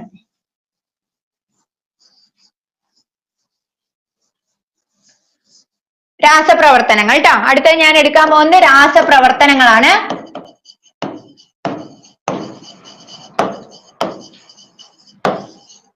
രാസപ്രവർത്തനങ്ങൾ നമുക്ക് ഏതൊക്കെ വരാം? റിഡോക്സ് റിയാക്ഷൻ പഠിക്കണം അല്ലെ? റിഡോക്സ് റിയാക്ഷൻ പഠിക്കണം. അതുപോലെ തന്നെ ആദേശ രാസപ്രവർത്തനങ്ങൾ, ക്രിയാശീല ശ്രേണിയുമായിട്ട് ബന്ധപ്പെട്ടിട്ടുള്ള ആദേശ രാസപ്രവർത്തനങ്ങൾ പഠിക്കണം. അപ്പൊ നമുക്ക് വരുന്ന 3 കെമിസ്ട്രി ചാപ്റ്ററുകളാണ്. ഒന്ന് റിഡോക്സ് പ്രവർത്തനം, ഒന്ന് റിയാക്ടിവിറ്റി സീരീസ്, അതുപോലെ തന്നെ അലോഹ സംയുക്തങ്ങൾ. ഇതിൽ 3 നമ്മൾ എന്ത് ചെയ്യണം? ആദേശ രാസപ്രവർത്തനം പഠിക്കണം. ഓക്കെ, രാസപ്രവർത്തനം. അപ്പൊ ആദ്യത്തെ നമുക്ക് റിഡോക്സ് റിയാക്ഷൻ പഠിക്കാം അല്ലെ? എന്താണ് റിഡോക്സ് റിയാക്ഷൻ? എല്ലാവരും ഒന്ന് ആക്റ്റീവ് ആയിട്ട് ആൻസർ പറയൂ. വേഗം ആൻസർ വേണം. റിഡോക്സ് പ്രവർത്തനം. റിഡോക്സ് പ്രവർത്തനം എന്താണെന്ന് ചോദിച്ചു വെച്ചാ എന്താണ്? ഓക്സീകരണവും നിരോക്സീകരണവും ഒരുമിച്ച് നടക്കുന്ന പ്രവർത്തനത്തെയാണ് നമ്മൾ എന്ത് പറയാ? റിഡോക്സ് റിയാക്ഷൻ എന്ന് പറയാം അല്ലെ? ഓക്സീകരണം എന്ന് പറഞ്ഞു വെച്ചാൽ എന്താണ്? ഇലക്ട്രോണിനെ വിട്ടുകൊടുക്കുന്നത് അല്ലെ? ഇലക്ട്രോണിനെ വിട്ടുകൊടുക്കുന്നതും അതേസമയം തന്നെ മറ്റൊന്ന് സ്വീകരിക്കുന്നതായിട്ടുള്ള പ്രവർത്തനത്തെയാണ് നമ്മൾ റിഡോക്സ് പ്രവർത്തനം എന്ന് പറയാം കേട്ടോ. അവിടെ നമുക്ക് എന്തൊക്കെ വരും അറിയോ? മാസ് കൺസർവേഷൻ ലോ ആവിഷ്കരിച്ചത് ആര് എന്ന് വരും. മാസ് കൺസർവേഷൻ ലോ ആവിഷ്കരിച്ചത് ആരാണ്? ലാവോസിയാണ് കേട്ടോ. മാസിനെ നമുക്ക് നിർമ്മിക്കാനോ നശിപ്പിക്കാനോ ഒന്നും പറ്റില്ല ഒരു ഫോമിന്ന്. അതായത് അവിടെ ഉണ്ടാവുന്ന അഭികാരങ്ങളുടെയും ഉൽപ്പന്നങ്ങളുടെയും മാസ് എന്തായിരിക്കും? സെയിം ആയിരിക്കും എന്ന് പറയണതാണ് എന്ത്? നമ്മുടെ മാസ് കൺസർവേഷൻ ലോ. അത് ആവിഷ്കരിച്ചത് ലാവോസിയാണ് എന്നുള്ള കാര്യം നോട്ട് ചെയ്യണം. അടുത്താണ് റിഡോക്സ് റിയാക്ഷൻ. എന്താണ്? ഓക്സീകരണവും നിരോക്സീകരണവും ഒരുമിച്ച് നടക്കുന്ന പ്രവർത്തനമാണ് എന്ത്? റിഡോക്സ് രാസപ്രവർത്തനം. അങ്ങനെ റിഡോക്സ് രാസപ്രവർത്തനം കാരണം രാസോർജം വൈദ്യുതോർജമാക്കി മാറ്റുന്ന ഉപകരണമാണ് ഗാൽവാനിക് സെൽ അല്ലെങ്കിൽ വോൾട്ടായിക് സെൽ. എന്താണ്? റിഡോക്സ് രാസപ്രവർത്തനം കാരണം എന്താക്കി മാറ്റും? രാസോർജത്തെ വൈദ്യുതോർജമാക്കി മാറ്റുന്ന ഉപകരണമാണ് ഏത്? നമ്മുടെ ഗാൽവാനിക് സെൽ എന്ന് പറയുന്നത് കേട്ടോ. അപ്പൊ ഗാൽവാനിക് സെൽ അല്ലെങ്കിൽ വോൾട്ടായിക് സെൽ എന്നറിയപ്പെടുന്നത് ഏത് രാസപ്രവർത്തനമാണെന്ന് ചോദിച്ചു വെച്ചാൽ റിഡോക്സ് രാസപ്രവർത്തനമാണ് എന്ന് പഠിച്ചു വെക്കുക. ഓക്കെ, അപ്പൊ ഓക്സിഡേഷനും റിഡക്ഷനും അവിടെ ഒരുമിച്ച് നടക്കുന്ന പ്രവർത്തനം. ഇനി റിഡോക്സ് റിയാക്ഷനിൽ മറ്റെന്തൊക്കെ ക്വസ്റ്റ്യൻ ആണ് വരാന്ന് ചോദിച്ചു വെച്ചാൽ ഓക്സിഡേഷൻ നമ്പർ കണ്ടുപിടിക്കാനുള്ള ഒരു ക്വസ്റ്റ്യൻ അവിടുന്ന് പ്രതീക്ഷിക്കുക. അത് നമ്മൾ ഓൾറെഡി ചെയ്താണ്. ഞാനിവിടെ അത് പറയുന്നില്ല. എന്തിനു വേണ്ടിയിട്ട് പറഞ്ഞു വെച്ചാൽ ആർക്കെങ്കിലും അറിയില്ലെങ്കിൽ ഒന്ന് പോയിട്ട് നമ്മുടെ മുമ്പത്തെ ക്ലാസ്സിൽ ഓക്സിഡേഷൻ നമ്പർ ഒക്കെ കണ്ടുപിടിക്കണമെന്നുണ്ട്. അല്ലെങ്കിൽ ടെക്സ്റ്റിൽ വെറുതെ നോക്കിയാൽ മതി. ഓക്സിഡേഷൻ നമ്പർ കണ്ടുപിടിക്കാനുള്ള ക്വസ്റ്റ്യൻ അവിടെ ഉണ്ടാവും. ചെയ്തിട്ട് മനസ്സിലാക്കിയിട്ട് പോവാം. ഓക്കെ, അപ്പൊ ഓക്സിഡേഷൻ നമ്പർ കണ്ടുപിടിക്കാനുള്ള ക്വസ്റ്റ്യൻ റിഡോക്സ് റിയാക്ഷൻ എന്ന് വരും. അതേപോലെ തന്നെ രാസപ്രവർത്തന വേഗതയെ സ്വാധീനിക്കുന്ന ഘടകങ്ങൾ എന്ന് പറഞ്ഞ അവിടെ ഒരു 5 ഘടകങ്ങൾ കൊടുത്തിട്ടുണ്ട്. അത് എക്സാമിന് വരും. ഏതൊക്കെയാണ് രാസപ്രവർത്തന വേഗതയെ സ്വാധീനിക്കുന്ന ഘടകങ്ങൾ എന്ന് ചോദിച്ചു വെച്ചാൽ അഭികാരകങ്ങളുടെ സ്വഭാവം ഒന്ന് പൊടി തട്ടിയെടുക്കുക. ആ വായിച്ചതിനൊക്കെ ഒന്ന് പൊടി തട്ടിയെടുക്കുക. എന്താണ്? അഭികാരകങ്ങളുടെ സ്വഭാവം, ഗാഢത, താപനില, ഉൾപ്രേരക സ്വഭാവം, അതിൽ ഉപയോഗിക്കുന്ന ഉൾപ്രേരകങ്ങളുടെ സ്വഭാവം, അഞ്ചാമത്തെ അതായത് നമ്മുടെ പൊടിച്ചിടുന്നതില്ലേ പ്രതല പരപ്പളവ്. ഈ 5 എണ്ണാണ് എന്തിനെ സ്വാധീനിക്കുന്ന ഘടകങ്ങൾ? രാസപ്രവർത്തന വേഗതയെ സ്വാധീനിക്കുന്ന ഘടകങ്ങൾ. ഏതൊക്കെയാണ്? അഭികാരകങ്ങളുടെ സ്വഭാവം, പ്രതല പരപ്പളവ് നമ്മൾ എവിടെയാണ് കൺസിഡർ ചെയ്യുക? നമ്മുടെ ഖരപദാർത്ഥങ്ങളിലാണ്. നമ്മള് ഖരപദാർത്ഥങ്ങൾ അങ്ങനെ ഇടുന്നതിന് പകരം പൊടിച്ചിട്ടാൽ നന്നായിരിക്കും എന്ന് പറയും അല്ലെ? അപ്പൊ രാസപ്രവർത്തനത്തിന്റെ വേഗത എന്ത് ചെയ്യും? കൂടും. അപ്പൊ അതാണ് പ്രതല പരപ്പളവ്. അതെവിടെ വരിക? ഖരപദാർത്ഥങ്ങളിലാണ് വരിക. അഭികാരങ്ങളുടെ സ്വഭാവം, പ്രതല പരപ്പളവ്, താപനില, ഗാഢത കൂട്ടുന്നതിനനുസരിച്ച് എന്ത് ചെയ്യും? രാസപ്രവർത്തനത്തിന്റെ വേഗത കൂടും. ഉൾപ്രേരക സ്വഭാവം, ഉൾപ്രേരകങ്ങൾ 2 പോസിറ്റീവ് കാറ്റലിസ്റ്റും ഉണ്ട്, നെഗറ്റീവ് കാറ്റലിസ്റ്റും ഉണ്ട് അല്ലെ? പോസിറ്റീവ് കാറ്റലിസ്റ്റ് എന്ന് പറഞ്ഞു വെച്ചാൽ രാസപ്രവർത്തനത്തിന്റെ വേഗത കൂട്ടും.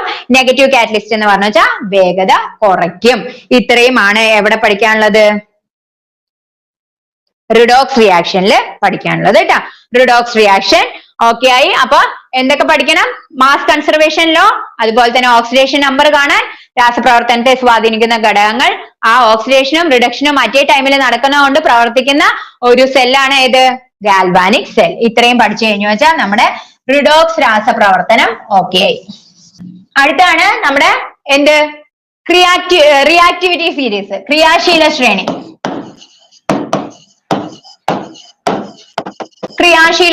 എന്താണ് ക്രിയാശീല ശ്രേണി എന്ന് പറഞ്ഞു വെച്ചാൽ നമ്മള് റിയാക്ടിവിറ്റി കൂടിയതിൽ നിന്ന് കുറഞ്ഞതിലേക്കുള്ള അറേഞ്ച്മെന്റ്. കുറച്ച് എലമെന്റ്സിനെ എടുത്തിട്ട്, കുറച്ച് മെറ്റൽ ആണ് അവര് അവരെ എടുത്തിട്ട് റിയാക്ടിവിറ്റി ഏറ്റവും കൂടിയതിൽ നിന്ന് കുറഞ്ഞതിലേക്ക് എഴുതിയിട്ടുള്ള അറേഞ്ച്മെന്റിനെയാണ് നമ്മൾ എന്ത് പറയാ, ക്രിയാശീല ശ്രേണി എന്ന് പറയുന്നത് അല്ലെ. റിയാക്ടിവിറ്റി ഏറ്റവും കൂടിയതിൽ നിന്ന് കുറഞ്ഞതിലേക്ക്, അതിൽ ഏറ്റവും കൂടുതലുള്ളത് ഏതാണെന്ന് ചോദിച്ചു വെച്ചാൽ പൊട്ടാസ്യം ആണ്, രണ്ടാമത്തെ സോഡിയം ആണ്, മൂന്നാമത്തെ കാൽഷ്യം ആണ്, നാലാമത്തെ മഗ്നീഷ്യം ആണ്, അഞ്ചാമത്തെ ഏതാണ്, അലുമിനിയം ആണ്. അങ്ങനെ ഒരു ഓർഡർ ഇല്ലേ. അതിനുശേഷം ഹൈഡ്രജൻ അവസാനം വരും. ഇതൊക്കെ ഞാൻ പറഞ്ഞു തന്നിട്ടുള്ള തന്നെയാണ്. ഹൈഡ്രജൻ, അത് കഴിഞ്ഞ കോപ്പർ, അത് കഴിഞ്ഞ സിൽവർ, ഗോൾഡ്.